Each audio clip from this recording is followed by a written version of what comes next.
5 habits that fuel anxiety. In this particular video, I want to talk about some of the habits that not only keep you stuck in the anxiety cycle, but they also reinforce the anxiety cycle. If you're new here, my name is Melly Albright. Albright is an ex-anxiety sufferer who uses her own experience of suffering and recovery to help others who are still struggling. If you have not yet subscribed yet, I will urge you to watch this video up to the end. If you feel like this video is valuable and you want to see more of this content on your timeline, kindly hit that subscription button. In this channel, we create videos about everything concerning anxiety. I was in the anxiety cycle for 6 years and I was able to get out on the other side of fear. So if you are sensitized, whether you're struggling with social anxiety, generalized anxiety disorder, health anxiety, OCD, depression, panic disorder, eating disorder, agoraphobia, any type of anxiety disorder, you are in the right place. Otherwise, let's get started into the video. So a lot of anxiety sufferers are stuck in the anxiety cycle. Some are experiencing setbacks. You are in this nearly recovered stage, but there are some things that are still keeping you stuck with anxiety. Some of these behaviors, you might be doing them, unconsciously, some consciously. And let me tell you something, for sure, setbacks can be caused by some of your behaviors. You are not exposing yourself to, fears. You are resisting. You're trying to rid yourself of anxiety. These are some of the behaviors that can, exacerbate anxiety. So I want to talk about some of the habits that fuel anxiety. The first habit that fuels anxiety is avoidance. I know, because let me tell you something. When you don't want to go to the, you don't want to attend your classes, when you don't want to go to work, when you don't want to go to the mall, when you don't want to drive your car, it's not like you are afraid of these places, because you used to go to these places pre-anxiety. People go to these places. You are afraid of what is gonna happen when you are at these places. You are afraid of that panic attack. You are afraid of those intrusive thoughts. You are afraid, the intense heart palpitations. That's what you are afraid of. And let me tell you something. If you wanna stay stuck in the anxiety cycle for a long period of time, then avoid living your life. Then avoid what you love. Because when you are avoiding, you are reinforcing the belief that in these places there is a threat. In these places there is danger. So this keeps your nervous system in a state of high alert. So even if you want to go to these places, the next time you want to go to these places, you will be experiencing intense anxiety, because your subconscious, because of your past behaviors, your subconscious believes that there is a threat or there is danger at these particular places. So you will be facing you will be sweating profusely. You will be facing the intense heart rate. You will have a panic attack. Let's say you had a panic attack even at the mall. Your subconscious belief, the way you reacted, you made your subconscious believe that this place is dangerous. There's a threat at this place. So you will always try to avoid going to the mall. You will always try to distract yourself when you are at the mall. And avoidance is not only not going to these places. Avoidance can be in form of using your phone, like distracting yourself using your phone. When you are at the restaurant, you want to sit at the exit because you fear something might happen and you might you need to escape, so you want to sit at the exit, carrying medication, carrying water, just in case something happens. So avoidance is not only avoiding these places, but also whatever you do at these places, so that you can distract yourself and not feel the anxiety. Avoidance keeps you stuck with anxiety. Start living your life. Start going outside. Expose yourself to your fears. That's the only way to train your brain. That's the only way to develop new neural pathways for your brain. So when you go to these places, when you expose yourself to your fears, you are telling your brain to stop misfiring, stop sending you the alarms, and your nervous system will eventually calm down. The second habit that fuels anxiety is reassurance seeking. I was good at that. I always wanted to know what is wrong with me. I was visiting the doctors a couple of times. Even if they told me nothing is wrong with you, I keep on going. I was asking people have you experienced this symptom? I see that even in my comment section. You come and ask this person, okay, have you experienced this? Have you experienced this? That's a form of reassurance seeking and will keep you stuck in the anxiety cycle. Googling your symptoms. You are on internet forums, you are on Reddit, you are on Facebook groups trying to ask people, have you experienced this? Have you experienced this? You are Googling your symptoms. Those are forms of reassurance seeking.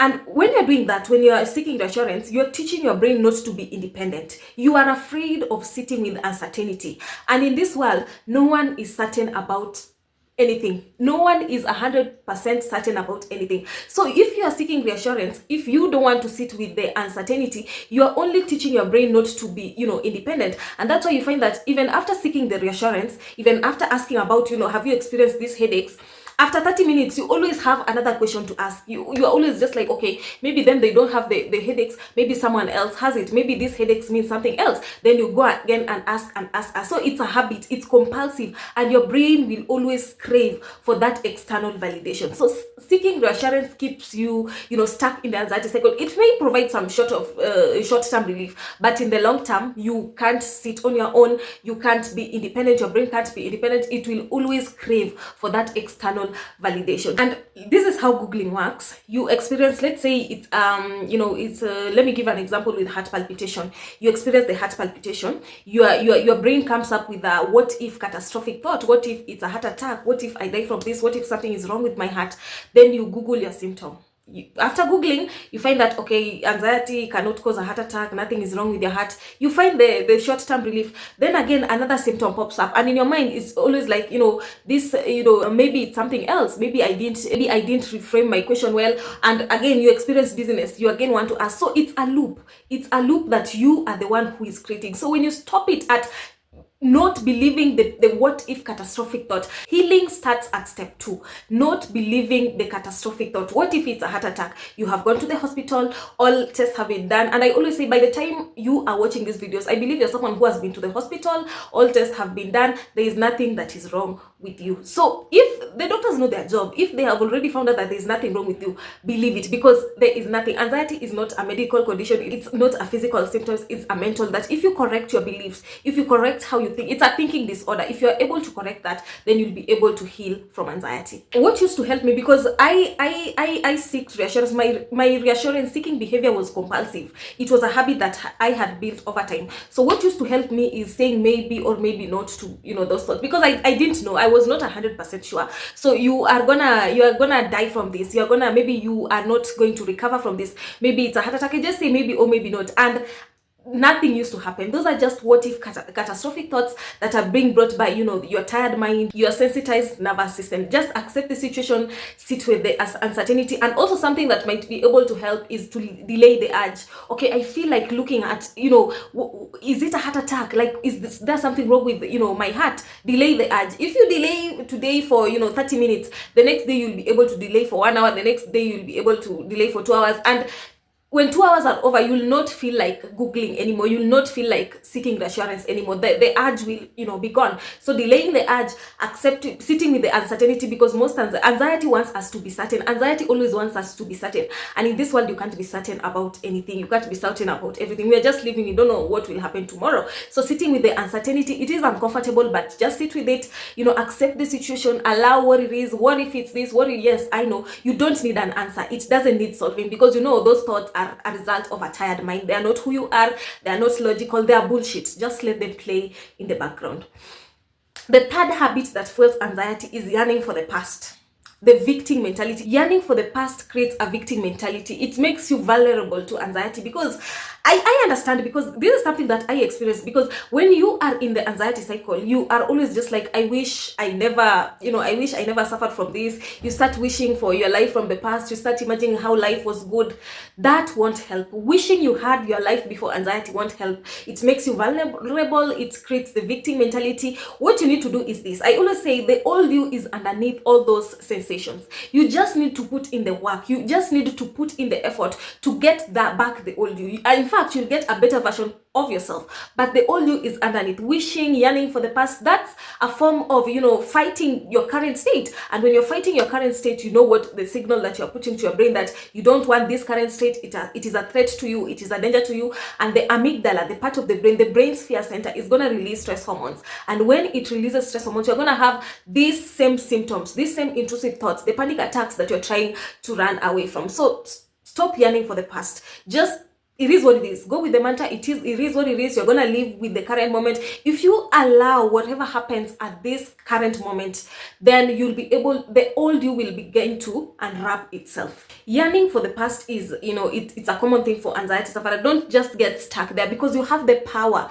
You have the power to do something about your current situation. You have the power to, gain knowledge about anxiety, to respond instead of reacting, and you'll be able to get yourself out of the anxiety cycle. So constantly yearning for the, I I wish, you know, I didn't struggle with this thing. You start imagining your life, you know, you are stuck in remembering your life pre-anxiety. It won't help with anything. Wishing won't help with anything. What are you doing now? Are you working towards, you know, getting your life back from anxiety? That's all that matters. But wishing is not a strategy to get yourself out of the anxiety cycle. The fourth habit that fuels anxiety is, we are in the fourth. The fourth habit that fuels anxiety is reacting to your thoughts and feelings. Most anxiety sufferers are reacting instead of responding. And I always say this, the first fear. What is the first fear? The first fear is the panic attacks. The first fear is the thoughts. The first fear is your physical symptoms. The first fear is your emotions. Anything you feel that you don't have control over. You just wake up in the morning and you're having this, you know, feelings of unreality, intense dizziness. You are constantly feeling the feeling of impending doom. You have no control over that. Whatever you have control over is how you're gonna, you know, your response to this, you know, your response to the first fear. That is the only thing you have control over.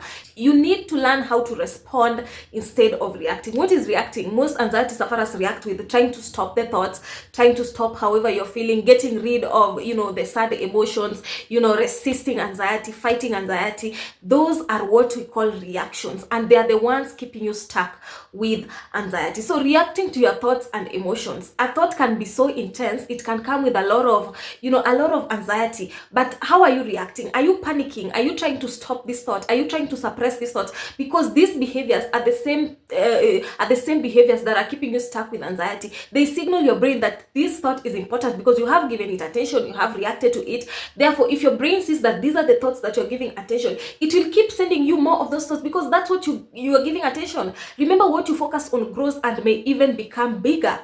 The best example I always give with the intrusive thoughts, it's like with if you're in an African setting, it's like cooking with the 3 stones and also firewood. So let's say the fire is burning. The fire is the thoughts. You know, the fire is the thoughts. Then the logs of wood that you keep on, you know, inserting there, those are your reaction to these thoughts. Those are your resisting. Those are your trying to stop the thoughts. Those are suppressing. If you remove the second fears, I call them the second fear. The second fears are what I've mentioned: the resisting, the fighting, the trying to stop, the trying to, you know, get rid of. If you remove them, if you remove these logs of wood, this fire will not continue, even though it may take some time for it to burn out, but eventually it will die down because you have removed the logs of wood. So the logs of wood are your behaviors that keeps fueling the cycle. If you remove them, then the thoughts will eventually fade away. Thoughts are supposed to just let them coexist freely in your head. Just let the feelings coexist freely in your body. When you allow them to be there without giving them attention, without adding the second fears, they will eventually die down. So reacting to your thoughts, whatever reaction, you know, your reaction, maybe you're someone who is always trying to suppress, trying to, you know, figure out things, trying to solve, trying to find answers, trying to make them go away. You know, there are also, you know, physical ways of compulsions. Maybe it's carrying meds all over around, you know, carrying water, always, you know, snapping a rubber band on your wrist. You know it, you know your kind of behaviors that are keeping you stuck in the anxiety cycle. So reacting to your thoughts and feelings fuel the anxiety cycle. The fifth and the last habit that fuel the anxiety cycle is trying to get rid of anxiety. The fight to rid yourself of anxiety is what has kept you stuck for all these months, for all these years. That's what has kept you stuck because you are already in a state of high alert. You're already in the state of fight or flight. So fighting proves to the brain that really there is a threat. And when the brain notices there is a threat, the amygdala releases more of the stress hormones. If you have been here for quite a while, if you have been following me on TikTok, one of the key ways that I always say, one of the key ways to overcoming anxiety is acceptance, which basically means utter surrender, letting go. You can't fight your way out of anxiety. Healing from anxiety is a byproduct of surrender, not fighting, because fighting keeps you stuck with anxiety. So trying to rid yourself of anxiety, you feel bad and you start worrying, you start to question, why do I feel bad? You now try to feel better. You now try to chase a feeling. You are trying to rid yourself of the anxiety. That one will keep you stuck because first of all, you are giving these emotions, you're giving these feelings attention, and also fighting to the brains means danger. Therefore, it keeps on releasing more stress hormones, and these stress hormones cause these exact physical symptoms, these intrusive thoughts, these panic attacks, these feelings of unreality that you're trying to run away from. So fighting anxiety keeps you stuck with anxiety. So those are the 5 habits that fuel anxiety: yearning for the past, reacting to your thoughts and feelings, seeking reassurance, avoidance, and also fighting to rid yourself of anxiety. Which one can you relate to? What are some of the habits that I have talked about that you feel like have been keeping you stuck with the anxiety? Can you kindly comment down below? If you have watched up to this point, kindly subscribe because it helps the channel grow. A thumbs up for this video, like this video, and also share to other people who may need it. If you need to work one-on-one with me, if you need to talk to me, if you need me to understand your specific situation, use this WhatsApp or this email to reach out to me. I have a program where I help people overcome anxiety disorders. Give me a chance and let me help you out of the anxiety cycle. And I'm not talking about quick fixes because they don't exist. If there will have been quick fixes, I don't think you'll be watching this video. I don't talk about the breathing techniques, the medication, the yoga. Those things you have tried them, the acupuncture. You have tried all of those things, but they don't work. I have a natural way, a proven natural way that I use to help others out of the anxiety cycle. That is the exact same way that helped me out of the anxiety cycle. So if you feel like anxiety has wasted your time and you really need to get out of the anxiety cycle, use this WhatsApp or this email to reach out to me. Otherwise, let's meet on the next one.